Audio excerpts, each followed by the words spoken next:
Eu tinha 14 anos quando eu vi Evangelho pela primeira vez. Chega a ser estranho falar sobre isso. Existem coisas que de fato você só absorve melhor depois de mais velho. Longe também de dizer que eu não entendi a obra ou a sua proposta, que toda essa elitização forçada justificável por ser um anime difícil de se entender, que não é pra todos ou coisa assim. Mas de fato eu não tinha absorvido todos os temas que a obra queria passar. Não como as pessoas que se focam exclusivamente na parte mitológica daquele mundo, Lilith, Adão, Cilly, os Evas, mas sim como alguém que só não tinha experiências suficientes para entender tudo aquilo. Chega a ser cômico, na verdade, como toda mensagem de não se prender a escapismos, para de se projetar em algo que vai enfrentar seus próprios problemas, as questões de gênero, indivíduo, não valiam de nada a partir do momento que, pra mim, Evangelion era só mais uma obra com valor escapista, sem tanto a dizer. Mas sabe, já fazem anos desde que eu vi pela primeira vez. Muitas coisas aconteceram nesse meu tempo, muitas experiências, muitas pessoas, muitos sentimentos. Então eu decidi rever a obra, mangá, anime, filme, e foi incrível rever uma obra que aborda tantos temas pessoais de forma tão respeitosa e honesta, começando pelo Shinji. Shinji cara é um caso de um personagem muito bem escrito e interessante. Ele tem um gigantesco complexo de inferioridade que gera algumas reflexões como: eu odeio a mim mesmo, sou um covarde, não mereço o que eu tenho, só existo pelo Eve, pelo elogio dos outros, e essas são só algumas das questões levantadas por ele. Shinji é alguém destruído por dentro, cheio de mágoas por conta da vida extremamente solitária que viveu, cresceu sem mãe, o pai o abandonou, e nunca teve grandes amigos durante a vida. No mangá é mostrado como ele era passivo às ordens dos seus tios por medo de ser abandonado. Basicamente um mecanismo de defesa para inibir a dor e a realidade. A realidade que ele era solitário, de que haviam boatos que Gendo poderia ter matado Yui, sua mãe no caso. E por causa disso vemos durante toda a série ele fugindo dos próprios problemas, correndo de si mesmo.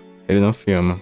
Na verdade, ele se odeia. Odeia o fato de ficar estagnado nos próprios problemas, de não ver valor na própria vida, de não saber lidar com suas questões pessoais e sempre optar pelo isolamento e angústia. E por isso, tem dificuldades de se relacionar com os outros. Existe algo que constantemente volta na série, o dilema do porco-espinho. O dilema do porco-espinho é uma metáfora criada pelo filósofo alemão Arthur Schopenhauer, que diz que quanto mais próximos os humanos ficam uns dos outros, mais chances eles têm de se machucarem. Porém, quanto mais distantes, mais solitários eles ficam. Isso parte da ideia de que os porcos-espinhos, ao se aproximarem uns dos outros no inverno, acabam se machucando por conta dos espinhos que possuem em suas costas. E ele fala exatamente sobre achar uma distância ideal, tanto em que você não se machuque, quanto você não fique sozinho. Por se odiar, você machuca a si mesmo. Por se isolar, você machuca aqueles que te amam. Toda sua relação materna tem mais influência nisso do que parece. Assim como apontada pelo canal Corpo Negro, Mídia Branca, quase como um complexo de Édipo, sempre buscando uma mulher pra suprir a falta da própria mãe. E tudo isso enquanto passa por um dos momentos mais difíceis na vida, a adolescência. Existe algo que não é muito comentado, mas que eu queria ressaltar. Eu amo os momentos pessoais desses personagens. Os momentos simples onde estão simplesmente vivendo entre si, tirando um pouco de todo o peso rotineiro vivido ligado aos Evas, simplesmente respirando e aproveitando cada momento juntos enquanto conversam sobre suas próprias questões. Tudo isso me fez amar ainda mais, não só a forma como a adolescência, mas outras questões são retratadas na obra. Sejam os momentos bobos e engraçados do Shinji, da Asuka e da Rei, até as partes onde todo o cerne desses personagens é aberto, junto com todos os seus problemas mais pessoais possíveis. E sabe, isso é tão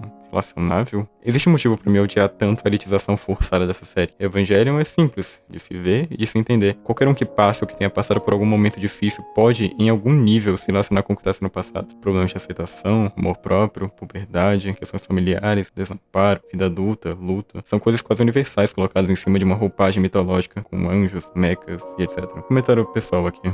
Quando eu vi Evangelho pela primeira vez, eu tava em um dos momentos mais difíceis da minha vida. Eu não via futuro promissor em nada, eu tava esgotado, estagnado e vivendo um ciclo de autoculpa e medo, sem rumo e completamente perdido. E mesmo não sendo a pessoa que na época teve o maior contato com esse tipo de mídia, entre aspas, mais complexa, em algum nível a intencionalidade do autor chegou em mim e eu captei o que a série queria passar. E esse é o ponto. Qualquer um pode se identificar de alguma forma. Asuka é outra personagem muito interessante. Às vezes é feito um paralelo entre ela e o Rei, sobre como Rei é passiva com relação a tudo que acontece, quase como uma boneca. E acho que mais pra frente vai ser muito importante. Enquanto Asuka, entretanto, enfrenta tudo na medida do possível. Mas eu acredito que o verdadeiro paralelo seja entre ela e Shinji. Shinji aceita sua realidade que ele de fato é. Não tenta mudar isso, mesmo que seja algo nocivo pra ele. Já Asuka, não. Ela nega seu passado e história, quando se fecha em uma casca individualista, ao mesmo tempo que busca por validação exterior. Tudo isso para poder pertencer a algo, sempre se autoafirmando e querendo que todos olhem para ela, quase como um desejo infinito por atenção, sendo externamente forte, mas internamente muito machucada. Graças a todo o abandono e medo que sofreu, tão perdida quanto qualquer um aí. Todo o passado envolvendo o suicídio da mãe, a forma como vê os relacionamentos, as questões como mulher, pra ela tudo isso representa uma coisa só: fraqueza.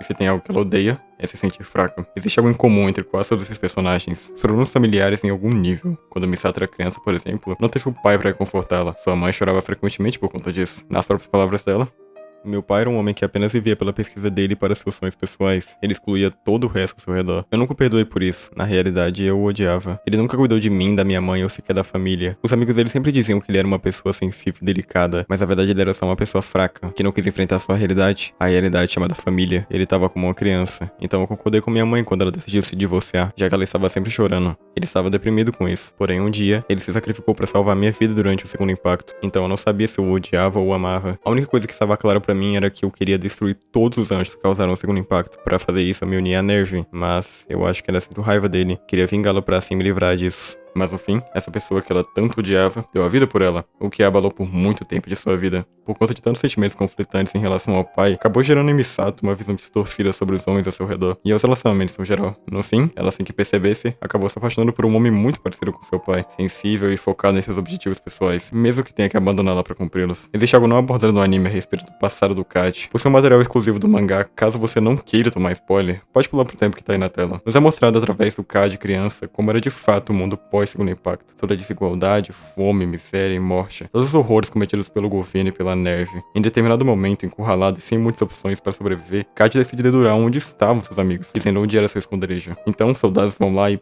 matam todos eles. Tudo isso porque eles tinham feito um plano para roubar alguns suprimentos, para ter o que comer. Macabro. E junto com seus amigos, seu irmão mais novo acaba morrendo também. Tudo isso gerou uma culpa enorme nele, e o pensamento de que não era merecedor daquilo que conquistou, a não ser que atingisse seu propósito final, punir aqueles responsáveis por tudo isso. Pra mim, isso aprofunda mais o personagem e suas questões, e explica melhor por que dele ser um espião tão focado em revelar todos os segredos da Ciri, da Nerve e do governo. Também explica seu jeito descompromissado e leve até mesmo com a própria vida. Ele não tem mais tanto a perder. Nas palavras dele, nenhum de nós merece ser feliz. E Shinji, você também não.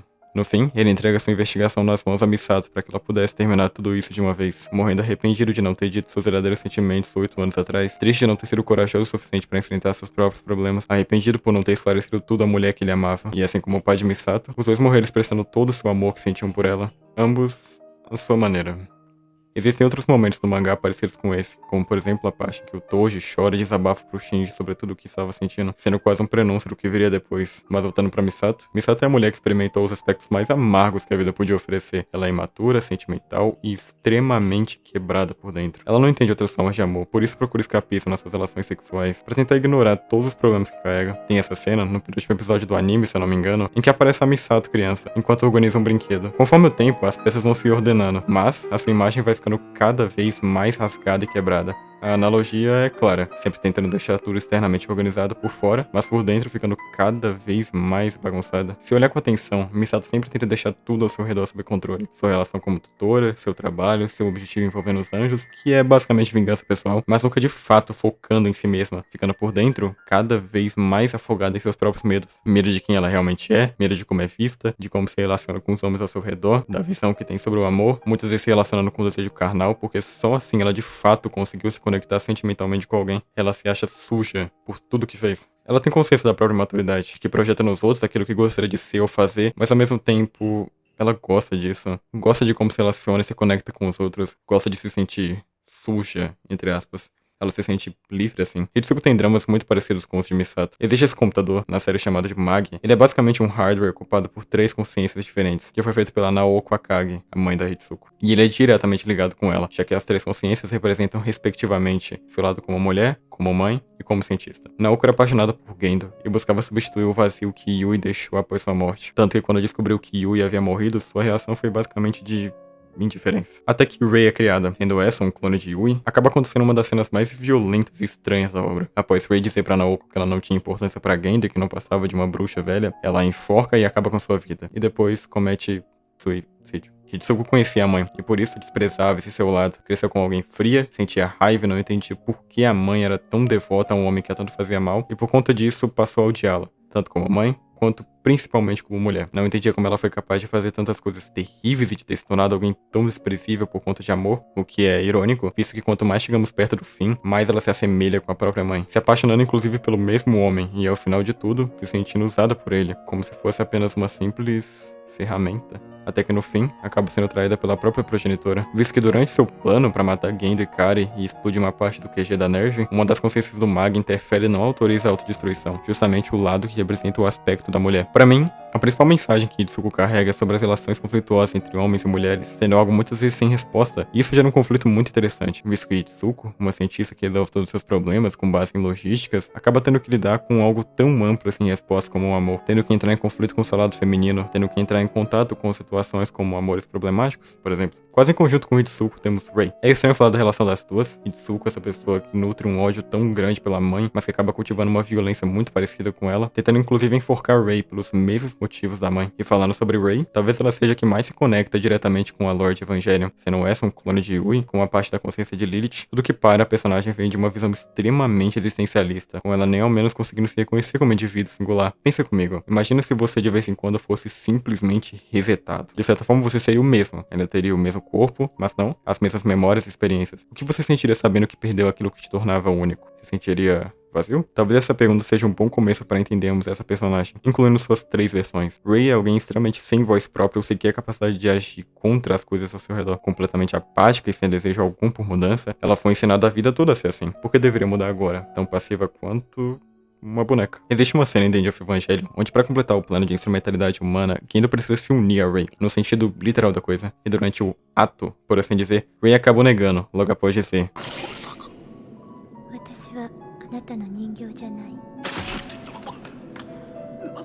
mais do que um trecho relacionado com a própria história de Lilith e como ela negou Adão, o que é aqui é uma clara discussão sobre gênero, sobre o papel da mulher em relação ao homem, sobre como Rei, essa figura tão dependente, vai contra o patriarcado que ela usou durante toda a obra, se libertando, metaforicamente e literalmente. Rei, ao meu ver, é o core de quase todas as questões da série. Talvez por isso, seja uma personagem tão complexa que não deixa tão claro o que quer repassar. Se Rei representa todo o vazio de uma existência sem propósito, talvez Kaoru represente toda a completude. Assim como apontado pelo youtuber Tsu, ele é uma das poucas pessoas realmente em paz consigo mesmo, e o único que consegue guiar o Shinji para um caminho mais otimista, sendo quem o abraça e o aceita por quem ele realmente é, sendo disposto a de fato acabar com todo esse ciclo de dor entre anjos e humanos, mesmo que custe a sua própria vida. Kaoru aceita os fardos que carrega, mas isso não o impede de ser feliz, sendo um dos únicos que vive uma vida tranquila em meio àquele inferno. É ele que ensina Shinji a se amar, e a amar de uma forma diferente. Sempre o escutando e encorajando a buscar e tentar coisas novas, dizendo pra ele aprender a se perdoar pra sim poder de fato recomeçar, sem errar dessa vez. Se não fosse por Kaworu, dificilmente ao fim de Evangelion, Shinji teria encontrado os esposos que desejava.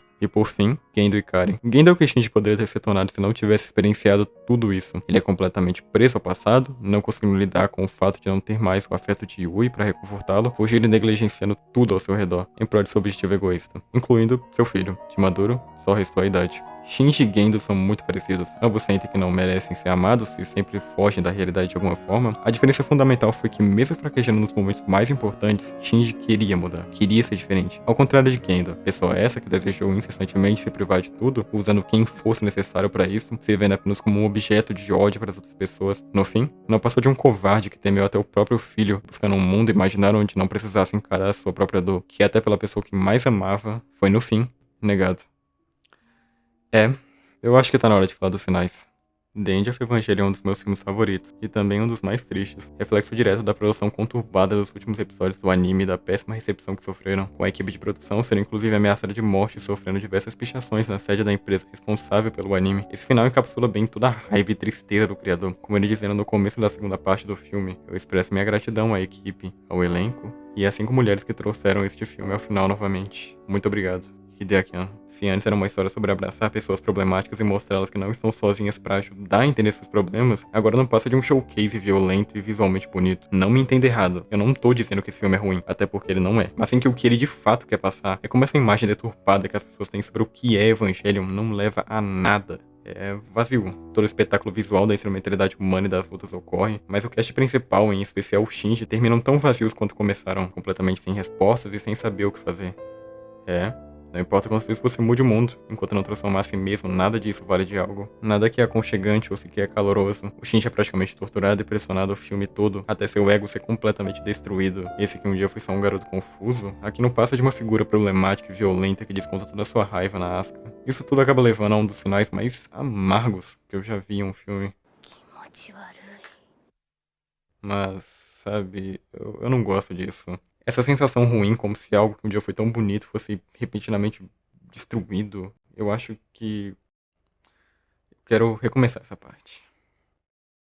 O final do anime de Evangelho é sem sombra de dúvidas uma das coisas mais lindas que eu já vi em uma mídia. Tudo que ele traz vem de uma aceitação e entusiasmo tão grande, não dizendo que ele é perfeito ou melhor que os demais, até porque eu tenho alguns problemas quanto à execução dele, porém, mesmo assim, até hoje eu me pego refletindo sobre ele, indo de casa em casa confrontando essas pessoas e o que elas acreditam, personagem em personagem, perguntando coisas como: você gostaria de viver em um mundo onde o outro não existisse? Se reconheceria mesmo sem a visão de terceiros? E aos poucos, cada um vai encontrando suas respostas, seja a Misato aprendendo que tá tudo bem se parecer com o pai ou gostar de alguém assim. Existem coisas que você só não tem controle. Asuka entendendo que ela pode só largar o osso e viver uma vida tranquila sem toda essa pressão autoimposta. Ou a Rei, se vendo bem mais como um indivíduo único do que apenas uma ferramenta. Vemos cada um desses personagens transcendendo suas formas físicas, para enfim encontrar aquilo que tem de mais verdadeiro dentro deles. O Shinji, que em meio a todo aquele caos, a instrumentalidade, acaba imaginando diferentes cenários possíveis para sua vida, e se questionando se valeria a pena viver algo assim, mesmo que fosse em um mundo com realizações irreais, e se a resposta seria novamente fugir da realidade, agora em um sentido muito mais literal. E aos poucos, com a ajuda de todos que conheceu, vai entendendo que não, que tá tudo bem ele se sentir assim, que ninguém o odeia, que tudo isso vem muito mais da visão que ele mesmo cria em sua mente. Entende que merece muito mais, que pode melhorar e crescer como pessoa, e é nesse momento que ele entende. Entende que pode ser feliz mesmo sem o Eva, entende que pode superar seu passado e que terão pessoas por perto para ajudá-lo. Ele não precisa mais se fechar em suas próprias cicatrizes. Depois de tanto tempo, ele tá livre. E com todos o aplaudindo, tudo isso acaba. Obrigado, pai. Adeus, mãe. E a todas as crianças que chegaram até aqui, obrigado. Depois de tanto tempo, o Shinji está pronto para seguir sua vida. Não é mais sobre projeções, agora é realidade. Que final lindo.